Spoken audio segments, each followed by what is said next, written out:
ഞാൻ 10th SLC ഒക്കെ കഴിഞ്ഞപ്പോൾ എനിക്ക് റോബോട്ടിക്സ് മെഷീനറിയിലേക്ക് ഒരു ഭയങ്കര ഇൻട്രസ്റ്റ് ഉണ്ടായിരുന്നു. അങ്ങനെയായിരുന്നു ഞാൻ NTTF ഒക്കെ പഠിച്ചു. NTTF റോബോട്ടിക്സ് കോഴ്സൊക്കെ കഴിഞ്ഞു. അത് കഴിഞ്ഞിട്ടായിരുന്നു പിന്നെ പെട്ടെന്ന് ലൈക്ക് എഡ്യൂക്കേഷൻ ഒരു ലാഗ്. അപ്പം പിന്നെ പുറത്ത് പോയി പഠിച്ച് കുറച്ചും കൂടി നോളജബിൾ എടുത്തിട്ട് നമുക്ക് കുറച്ച് കരിയർ ഒന്ന് ഇമ്പ്രൂവ് ചെയ്യാവുന്ന രീതിയിൽ ഞാൻ കുറച്ച് അബ്രോഡ് എഡ്യൂക്കേഷൻ്റെ കാര്യങ്ങളൊക്കെ അന്വേഷിച്ചിരിക്കുമ്പോഴായിരുന്നു കുറച്ച് കൺട്രീസ് ഷോർട്ട് ലിസ്റ്റ് ചെയ്തത്. അതിൽ കാനഡ നോർമലി സ്റ്റുഡൻസ് ചൂസ് ചെയ്യുന്നത് കാനഡ, UK, ഓസ്ട്രേലിയ അത് തന്നെയായിരുന്നു നോർമലി ഉണ്ടായിരുന്നു. അത് കഴിഞ്ഞ് അവിടുത്തെ ഡോക്യുമെൻറ്റേഷൻ പ്രൊസീജിയേഴ്സൊക്കെ കഴിഞ്ഞ് ഒക്കെ നിൽക്കുമ്പോഴായിരുന്നു ഇമിഗ്രേഷൻ്റെ കുറച്ച് പ്രോബ്ലംസ് ഒക്കെ വന്നു. അപ്പോൾ അതൊക്കെ കഴിഞ്ഞു. പിന്നെ കാനഡേൻ്റെ ഫ്രണ്ട്സ് ആദ്യം പോയപ്പോൾ അവർ പറഞ്ഞു ഇങ്ങനെയാണ് ഇഷ്യൂസ്, അവിടെ ഇപ്പം പണ്ടത്തെ മാതിരി ഓപ്പർച്യൂണിറ്റീസ് ഒന്നും ഇല്ല. അപ്പോൾ അങ്ങനെയൊക്കെ പറഞ്ഞപ്പോൾ ഒന്ന് റീതിങ്ക് ചെയ്ത് പിന്നെ വേറെ ഒരു ഏഷ്യൻ ഒരു ഇതിലേക്ക് കൺട്രീസ് നോക്കുമ്പോഴാണ് ഞാൻ ജപ്പാൻ അങ്ങനെ ഒരു നല്ലൊരു ഓപ്പർച്യൂണിറ്റീസ് അവിടെ ഇപ്പം പ്രസൻ്റ്ലി ഉണ്ട് എന്നൊക്കെ പറഞ്ഞപ്പോൾ ഞാൻ ജപ്പാനിൽ അങ്ങനെയാണ് ഞാൻ കോഴിക്കോടിലെ ജപ്പാനീസ് ലാംഗ്വേജ് അക്കാഡമി അങ്ങനെ സെർച്ച് ചെയ്യുമ്പോഴാണ് ഞാൻ JLA കണ്ടെത്തുന്നത്. JLA വന്നു, സംസാരിച്ചു.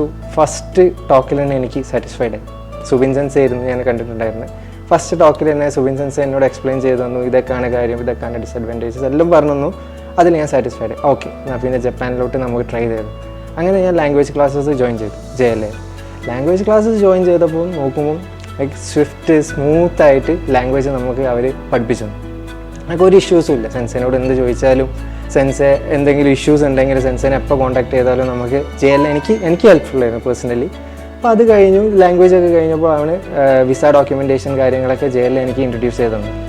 അപ്പം അത് ഞാൻ സച്ചിൻ സെൻസേനായിരുന്നു കോൺടാക്ട് ചെയ്തത്. സച്ചിൻ സെൻസെ പറഞ്ഞു ഇതൊക്കെയാണ് ഡോക്യുമെൻറ്റേഷൻ, ഇങ്ങനെയൊക്കെ ചെയ്യണം, കുറച്ച് ഡോക്യുമെൻറ്റേഷൻ നമുക്ക് ഇവിടുന്ന് ഇപ്പോൾ ഹോം ടൗണിൽ കുറച്ച് ഡോക്യുമെൻറ്റേഷൻ എടുക്കാനുണ്ട്, അതേപോലെ നമ്മൾ പഠിച്ചിറങ്ങിയ സർട്ടിഫിക്കറ്റ്സ് കാര്യങ്ങൾ ലാംഗ്വേജ് ഇതൊക്കെ വെച്ചിട്ട് നമുക്ക് പ്രൊസീഡ് ചെയ്യാമെന്ന്. അപ്പോൾ ഓക്കെ.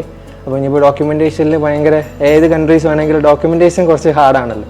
ബട്ട് JLA ആ ഒരു ഏജൻസി ലൈക്ക് ഡോക്യുമെൻറ്റേഷനൊക്കെ വളരെ സ്മൂത്തായിട്ട് നമുക്ക് ഹാൻഡിൽ ചെയ്ത് തന്നിട്ടുണ്ടായിരുന്നു. അപ്പോൾ ഡോക്യുമെൻറ്റേഷൻ അപ്ലൈ ചെയ്ത് കഴിഞ്ഞാൽ പിന്നെ അതിനെപ്പറ്റി ലൈക്ക് നമ്മൾ വെറീഡ് ആവേണ്ട ആവശ്യമില്ല, അതൊക്കെ നമ്മൾ നോക്കിക്കോളാമെന്നുള്ള ഒരു കൺഫർമേഷൻ എപ്പോഴും JLAൻ്റെ കയ്യിൽ നിന്ന് കിട്ടിയിട്ടുണ്ട്.